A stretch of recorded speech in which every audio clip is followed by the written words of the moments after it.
Welcome back to another Dynodaze video. And what have we got in the house? It's a black EP3, bit of a track weapon. What are we doing, Rich? It is a TTS Supercharger Kit, bottom mount. Where is it? Well, we've not got that far yet. Oh, okay. Oh, it's on the floor over here, look. We've got an array of boxes and parts over there. Oil cooler, radiator, intercooler, slimline fan, some hoses, some pipe work, a fuel pump. Yeah, fuel pump. That's the filter and the canister for the supercharger oil. Oh yeah, and there is the supercharger oil. Supercharger oil. Yeah, filter, fantastic. I believe, to go on the end of the That's an empty supercharger. box. That's expansion bottle, brackets and bits and bobs to obviously convert the radiator section. Yeah. That's obviously standard parts removed from the car this morning. So obviously the air filter, the centre of the front panel, strut race, radiator and everything to gain access to what is on there. If you've got aircon, obviously aircon's got to be removed. Obviously this car hadn't got aircon, it had already been removed and done. So, Okay. right, so I think what we're going to try and do here is do a bit of a step-by-step as we're putting this together, and things that we've noted that, because basically this doesn't come with any instructions. Now I'm not saying I necessarily need instructions to fit this, but No. sometimes when you've got a bag of 10 bolts, Sure. and you open it up and you put them out and you start line on where they obviously go and what goes to where, and you start working it out, then all of a sudden you've got like a little T-piece machined and all the rest of it, and we're like, well, what's that? And then we've got a pulley that we're unsure about, and we speak to TTS, oh, that goes here, that goes here, that does that, that goes on there, that goes here. Well, why not print that out, even if it was just written text, so that you could read through and just make your life easier. They are pretty helpful, the TTS guys. No, I'm not saying they're not helpful. What I'm saying is, though, when I've fitted other kits, Yeah. I have had a ring binder with... They were very helpful when I showed them an 8... What bolt did I show them? And they're like, I don't know. Yeah, you showed them 2 bolts that we had left over, because we were like 2 bolts left over once we put the supercharger in the first part in, and they were like, oh, we have no idea what they're for. So it's like, well, why did you put them in there just to wind me up then? Yeah, or, just or to what? wind us up. Yeah. So anyway, the aircon pump would obviously be removed. Yeah. We've then got 3 parts of the bracket. So we sort of skipped ahead slightly here, but we've got 1 part, 2 part, 3 part. It bolts into the bottom down here where the aircon pump bolts, and it bolts there and there where the aircon pump bolts. You have to put these bolts in first, because there isn't enough room between that, and if you slightly swing down there, between that and the chassis leg. Oh, okay. So you can't get them in afterwards. So they need to go in first before the supercharger goes in. You've obviously got to bolt the bracket to the engine, because if the supercharger was in the way, you can't get the bolts. So certain things have to go in certain orders. So bolt the bracket together, put the bolts in, put them in, put that on. Now we go on to, this is the part we've got here. So if you want to look at this. This is the idler pulley, which is what we were talking about. You've got, obviously look at the screen and sort of the same time, you've got your T-piece there. Yeah. That goes against the bracket. Obviously that goes through the centre of that, obviously on a bearing. And then you've got your washer on the top, and that all bolts onto the side of the bracket coming in from the wheel arch. Oh, okay. So that comes in, if you come into there, you'll see, when I've just put that into position, that bolts onto the side there. So that obviously bolts into position on the side of the bracket. We see it, we see it. So that's great. Supercharger, and we'll move on to the supercharger. The orientation of these can be changed, but generally they would come pre-done. So in this instance, it's labelled the bottom being the bottom. Obviously this is how it would fit. Basically those 4 bolts that we can see on the bracket go 1, 2, 3 and 4 going through the supercharger, and obviously get tightened up. Yeah. We've got 4 holes, that lines that up. Something that I noted from fitting my own personal supercharger is, once this is then bolted into position, you can't get at this back union. So you've got to put it on and tighten it up, and also put your hose on there and get it on, because once you put this into position, you can't get any of this. It's completely covered by the bracket. Again, this is the point, for instruction purposes, would really help, because it would then say, fit that now, put your line on, because you're not going to get that on afterwards. You know what I mean? So certain things I've picked up with a couple of other kits that I've fit will help obviously fit this, and this is again why we're doing the guide, because these are things that we found that don't get mentioned in anything, and then you end up taking this on and off 3 or 4 times trying to get to the bottom of it. Yeah. So that's where we are so far. So I'll get that lot all bolted up, and then we'll just keep doing stages, I think. Okay, then we'll come back to you. Come back to me. How was your holiday? It was all right. A couple of days off. All right, all right. We'll get back on with it now. Then you're back now, so get stuck in. Right, okay, so the idler pulley, I've just basically had that the other way around and it locked it up. So circlip side facing outwards, T-piece as it were on the inside, washer on the outside. Again, you know, with some instructions that would obviously be more helpful and you would understand more what obviously has got to go on, but sometimes these things are a little bit trial and error because again, like I say, no instructions. So circlip on the outside, T-piece on the inside, washer on the outside, then that obviously spins, no problem. Supercharger's bolted into position, if you look from that side. Supercharger's bolted into position. I've fitted the banjo fitting and the tail on the inside and then run the line on so that's already on and into position at the back, because as you can see, you're never getting anything down there or around there to get on that once you bolted it into position. This particular one at the bottom here, this Allen key bolt, was a real pig to get on. Because you've got obviously the side of the chassis leg on this side and the subframe underneath. I think the idea would be, I've managed to get on there with a quarter drive ratchet and a Allen key socket, which I'll just trim down obviously to get in there and get on that. But I would imagine ideally it was designed for the subframe to be obviously out of the way when you do it. So, you know, again, if you've not got all the tools in the world, then that might be an area of stumbling for some people. Sure. And go with that. Now, I've heard a few swear words. Yeah, it's been a couple this afternoon, yeah. In case I hadn't mentioned it, this kit doesn't come with instructions. So when you come to put it together and you're desperately trying to figure it all out because you've got bags and bags of pipes and fittings and all the rest of it, it becomes quite difficult. So, induction kit. Comes off Supercharged with a 45. Hopefully this might save someone else having the same problem. Comes off with a 45. It goes down under the engine mount, comes back up obviously onto this side, and then comes out, and the filter comes out on here, extremely close to the wheel in my opinion, and also this car doesn't run any wheel arch liners, so if it's on track, every bit of water that's coming off that wheel as it's rotating forward is going to go straight onto and into that filter. It looks close. It is close, but it's the furthest I can get it away from the wheel because it's got bigger wheels. I've actually seen photographs of this kit fitted, and that is exactly where they are in the photos. Yeah, they look. Yeah, so... It doesn't look like a particularly big filter for a car that's running Boost. No, it's not the biggest filter in the world, but I'm not too concerned about that at the moment. My concern is that none of these pipes came with beads on, so I've had to bead the pipes. Yeah, well, again, you know, you spend £5,000 on a kit, you expect them to have beaded pipe work. Yeah, so... That's my opinion anyway. Well, if you're not getting into that, it should have beads on it. So I put beads on the pipes, so that's done. This 45 that goes at the end, I had to cut about 1.5 inches off each end of it to make it fit. Yeah. You know, again, if these kits are designed and they're meant to fit, then they should fit. So in other words, I shouldn't have to be modifying stuff to make it fit. We admittedly didn't have the rubbers for the aircon radiator, which I've managed to locate some rubbers now, so that's sorted that. Oh, okay, good. So that shouldn't be the end of the world. I've mounted the oil cooler, so that's on. And that does come with brackets, so that mounts the horn mounting bolts, 12mm, and then comes round on the side and goes into an existing, what was a 10mm hole on the side. Yeah, so we'll come obviously onto here. It mounts upon the original horn bolt, which is just underneath that, and then come round and it mounts on the 10mm on the side there. So that's good, that's fits and there's not a problem. Some of this stuff, we are working off images off the internet that we've seen, haven't we? Yeah. I'm taking it that it's going to come off the back of the charger, as in the output of the charger, and it's going to come over to the cooler, which is going to go to here, which I'm going to do in a moment. It will come out of that side, and then obviously head back to the bottle, and the bottle's going to come down and head to that. So the next job on my list is to get the bottle mounted, the filter mounted, and all the lines for the oil cooler for the charger.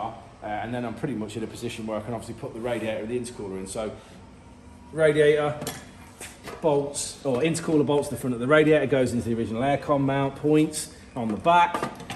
You've got a little reservoir that comes for the expansion bottle. Fan that bolts in, I changed it and put the original plug on so that it mounts up to the original plug of the car, so it's just nicer, which I've done that. Fan switch in the bottom, and then obviously 2 radiator hoses to go on the top. I'm assuming might be the right word. It's not a word I like to use. No, that's going to fit. Now this also might be the radiator hose, but because I haven't got any instructions, I don't know. Wait, if we've not got any instructions, that could be where you feed the hamster up yourself. Yeah. So again, I don't know what this part's for. I don't know what this. That could be for whipping the parts guy. So I'm just going to keep going, and hopefully eventually I'll end up with no parts left. Yeah, I like it. It's a good plan, mate. It's a good plan. Okay, Rich. Right, end of day one. End of day one. So this is where we're at. Let's summarise where we're at. Right, so supercharger brackets are on, supercharger is on. Induction kit, we've already covered, was a nightmare. So we've shortened things, beaded pipes, done stuff to make that all fit, no problem. So that's on there. We've got the oil cooler mounted, that's done. I've mounted the oil reservoir bottle to the side of the battery, which looks quite nice in there. I've run the lines from the bottle to the charger, out of the charger to the cooler, out of the cooler back to the bottle, and fitted the inline filter. So that's all done. So all the oil circuit now of the supercharger is finished. Next step really is water hose. So I'm just going to check and see if that hose was in fact the water hose. But at that point the radiator can go in. And then I've just got to do the boost parts, which I know don't fit because I already tried to fit them earlier and they don't fit. This side... And they weren't beaded? No, this side seemed to but wasn't beaded. And then this side definitely didn't fit because it was too long, so the silicons need cutting down again, same as the induction kit. So obviously there'll be some work to do there as well. All right, but end of day one? End of day one, that's where we are. Dong.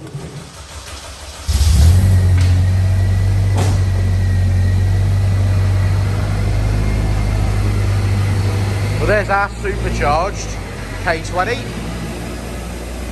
That's our one. And it is day 2 of fitting the TTS Supercharger Kit to an EP3. So on Richard's return in a moment, we shall talk through where he's got to. Yummy. Well, Richard's got his head in the car. Good morning, Richard. Where are we up to? Good morning. Day 2. Day 2, I know, I said that. I said day 2. Yeah, day 2. Okay, so I stopped a little later last night, obviously after we'd finished up where we were. I'll check you out. You're not getting paid overtime for that. I appreciate that. But I just felt like I hadn't got quite as much done yesterday as I wanted to get done, so I stopped a little later. Okay. So, anyway, radiator, intercooler, we already covered. They were already pre-assembled on the floor last night. But they're in now. With the fan on and the expansion bottle on. So radiators went into place. Obviously they mount into the original radiator positions for the radiator and to the original aircon positions for the aircon, or what was originally aircon, but now the intercooler mounted. Obviously this top side will have the front panel section back in, and obviously its original radiator mounts at the top to obviously support it. At the moment I'm leaving it open obviously for access to get pipe work in and whatever else, but that will obviously go back in at some stage. A little bit of what I would call vacuum tubing, basically, to run from the rad to the expansion bottle, and then expansion bottle, and I ran it down to the chassis leg just through a hole in there, so that obviously if it needs to vent, it can vent out if it overfills. So that was sorted. I think everything else we covered yesterday. The radiator hoses. The top radiator hose fits, so that's not a problem. The bottom radiator hose was in fact that piece of silicon that we were talking about yesterday, and I had to chop about 2 inches off the end of that. So they've obviously supplied that a little long just to, you know, so you've got extra in what you need. So that's sorted and that's all bolted up. So I'm pretty happy with it. Everything now fits. So my next stage is I'm going to modify the boost parts on this side because they're way too long. Okay. In fact, I'll demonstrate how long that actually is right now. Oof. They've provided, obviously, a 90 reducer off the supercharger, stepping up to the bore size, a piece of alley in the middle, which has actually got 2 beads on that particular section, and then obviously a 90 going back to the intercooler. So if I put that basically on the supercharger, or as close as I can get it at the moment, that is actually on the supercharger. You can see how long that is. If you look from the top looking down, that's the point obviously of the supercharger. This is the length of the pipe. I can't make that pipe any shorter because they're touching each other obviously in the middle and they go through. So we're at least, well, in my opinion, probably 2 inches too long. So those 2 silicons have clearly got to get cut down and shrunk in, which is obviously then going to allow me to get that onto there. So again, that's not a direct fit. So I'll modify those and we'll get those on next. And then what we'll do is I'll start on that side, on the other side, and then we'll run through anything we've got to do on that side. But that's where I'm going to start. Okay, good stuff. Right. Okay, I think the noise has stopped. So Do you want to show it me? Can carry on. Right, okay. So this little bit of pipe work, obviously the lighting's not brilliant there from the door, so we'll come in a bit. There we go, that's better. That's better. Right, so we were talking about obviously the left-hand side as we're looking at the engine for the boost circuit. Where it goes on the supercharger, to cut 1.5 inches out of it. That's cut 1 inch off the end of this one, 1 inch off the end of that one, and 1.5 inches off the end of this one. So You've lost a few inches there. Yeah, I have lost a few inches. So like I say, the way it seems to me is they've bought generic bends and then obviously supplied them with the kit. And technically, yes, it would work in the sense of, but you've got to cut it down. Now, again, to me, as I'll, you know, when I'm saying if something's a kit and it's meant to fit, it's meant to fit. It's not meant to be, oh, well, yeah, you've got to cut that down or modify it. It's supposed to fit. So, again, a little bit, not a problem from our point of view. And here, what we're talking about here is if you bought this kit and you wanted to fit this kit at home, would you be able to fit this kit? And I think the answer is yes, if you've got a level of ability to be able to do that. But if you're just expected to buy it and bolt it on, I think that's a little bit different. So we want to give an honest review. Yeah, of course. Well, let's fit it and let's have a look. Okay, so that's now in, Richard. Well done. Yeah, that's now in. So like you were just saying, you modified a bit of it to make it fit, but it's now in there. So there we go. Just trim the silicons. Yeah. So that's all in. So that's sorted. We talked about dimensions, obviously, on that, which will obviously help someone with their installation because they'll be able to do these things prior to attempting to fit, rather than attempting to fit and then obviously having to modify. So that's sorted. We've now trimmed a little bit of the front panel down here. So we've took the horn off, basically relocated the horn. We've done that both sides, by the way. Yeah. Because obviously the oil cooler goes one side, so we've moved it. We've moved that horn to that same position. I've trimmed a little bit out in there to allow me to get that silicon in. I've also taken 1/2 inch off the end of that silicon so it goes in and it conforms into that cutout there. So that's the start of this side. No bead on the boost pipe, which I don't understand. Admittedly, like all the others are beaded, all the other parts to this are beaded. Do have a bead on the end of it, although not a massive bead in all fairness, and that one's not very big, so I might run that through and do that again. But yeah, definitely no bead on the end of that, so we'll go and do that. Shall I follow you? Shall we have a look? I'm going to go around this side. Let's go and have a look.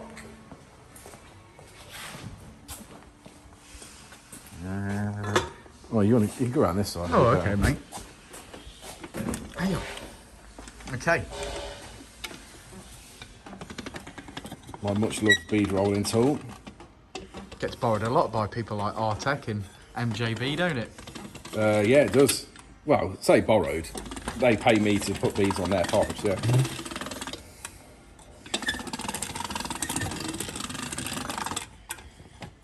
Yeah, so basically as simple as that. Nice little bead on the end of that. Yeah, very good, very good. Very nice. So I might try. I don't know that I'm going to be able to get around that pipe all the way, but we shall try. Maybe able to make the bead a little better.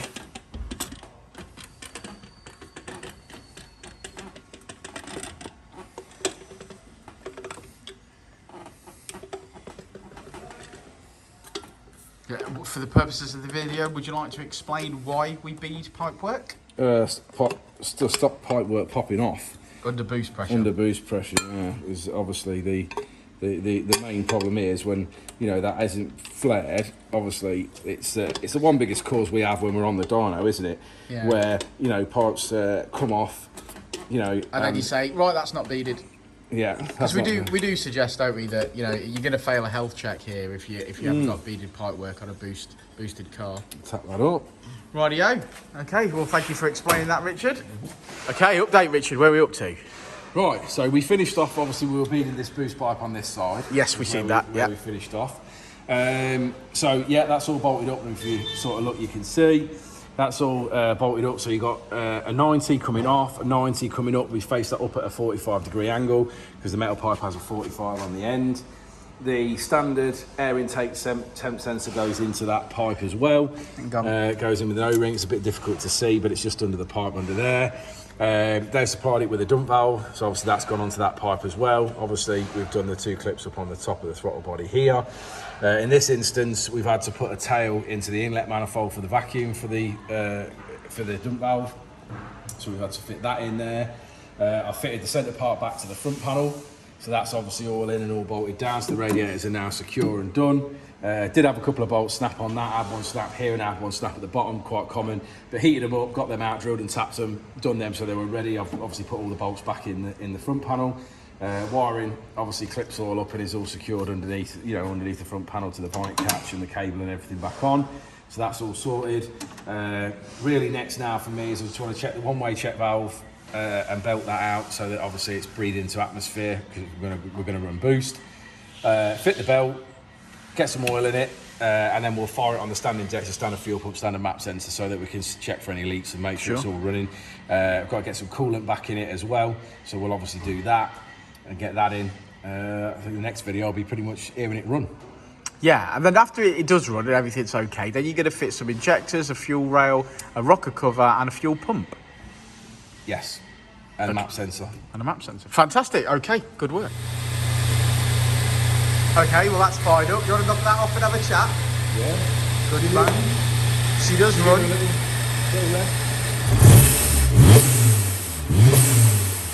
Lovely, lovely.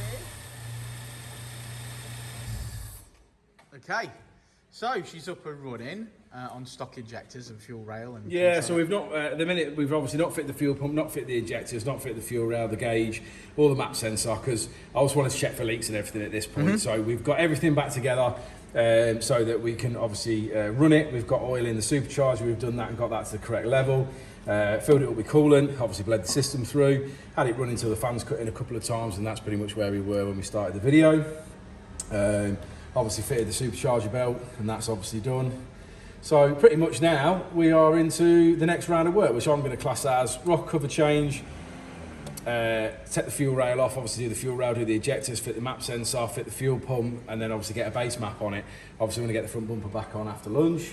Yeah, and that should see us the day out basically, and this should be about ready. Rock and roll. Okay, mate. Do a little bit. Well, there's that's brightened up the engine bay, hasn't it? Yeah, new rock cover.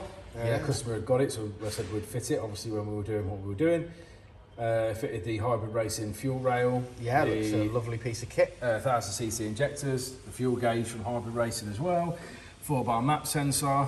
I think I've got to put the front bumper back on this now, and got to do the fuel pump, and then we're there. And then we're there. Then using the ECU, obviously you're going to program the injectors and then yeah, we'll calibrate everything so it runs to get it off the ramp. Fantastic. That looks $1 million, Rich. Brilliant.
Well, it's day 3, Friday night, 5:30. I want to go home. Dan's demanding overtime.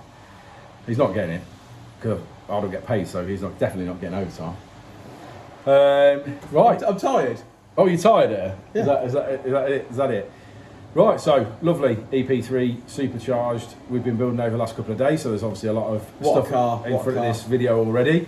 So you know the sort of work that's gone into it. Thanks for getting to this point in the video with us, guys. Yeah, it's been a long one for us, this one actually, to be fair, but it's been a lot of work. So yeah, it's done, and we're hoping it will be a factual thing. So if someone comes to fit this TTS kit, we couldn't find a guide. As you can tell, obviously we've made many jokes about not having any instructions or any guides when we've been building it up. So we die like real men. Yeah. So we've hopefully this video will help other people if they come to fit this kit. And they're a little bit unsure on how things work and what they've got to modify and things like that to make it work. So that's all good for us. Yeah, went really well. Mapped up really nice as we expected. We didn't expect anything to go wrong. Just shy of 400 brake horsepower, mate. Yeah, just shy of 400 brake horsepower. We did the fuel pump today, which we didn't cover, unfortunately. But we did do that today. I think we'll probably make a video next time we get an EP3 in for a fuel pump. I think we'll make a separate video for that, because that's not as plain sailing as you think. Yeah, that basically wasn't as plain sailing as we thought. We thought that would just be a bolting item, and that turned into a couple of hours of taking it in and out of the tank and trying it a couple of times and having a couple of issues. But yeah, we've got to the bottom of that, and certainly on the next one we'd know. I think we'll make a video for the next one. We'll make a video for the next one, but we didn't on this particular vehicle. But it obviously has had the fuel pump fitted. We've done some lovely mapping on it today. It's been a joy. It's mapped up really, really nice. Finished at 323 wheel horsepower, and that was 393 at the wheel. 393 brake horsepower. So it's. I'm going with 394. Yeah, 394 if you want to split that. Just shy of 400. I mean, obviously, if you were a Ford owner, that would be a 500 brake sticker on the side of your car. But let's not get into that. Shall we have a look at the graph? Come on, let's have a look at the graph. Okay, so as we always say, red line is as she came in and blue line is as she leaves. Now, obviously, we mapped this car previously, so that was some good figures previous, as you can see. It was on 200 and... what's that say, Rich? It's 239 it left us on last time. And you can see the dramatic gains the Supercharger has made. And we are on 393 brake horsepower, which is 325 at the wheels. Look at that. Yeah, I mean, that's going to be fantastic. I mean, yeah, as a track car, that's going to give me a whole new hairdo, as I always say. I'm tired. You're tired? Come on then, let's go home. Okay, mate. Well, as we always say, thanks for sticking around to the end of the video, guys. Like and subscribe and all that jazz. There's going to be plenty of photographs. And if you've got to the end of this video, then well done, guys. And the code word is 5:30 on a Friday. That's the code word. So in the comments below, if you've stuck around this far, then the code word is... That gets you 10% on Dan's website. No, it doesn't. No, it doesn't do that. No, we'll have a code word as overtime. Yeah, so thanks for sticking around, and we'll see you on the next one. I hope you've enjoyed it. That's how tired I am. We'll see you on the next one, won't we, Rich? We will indeed. Now you can shut the door. Before and I'll say it again. Life was pretty fast.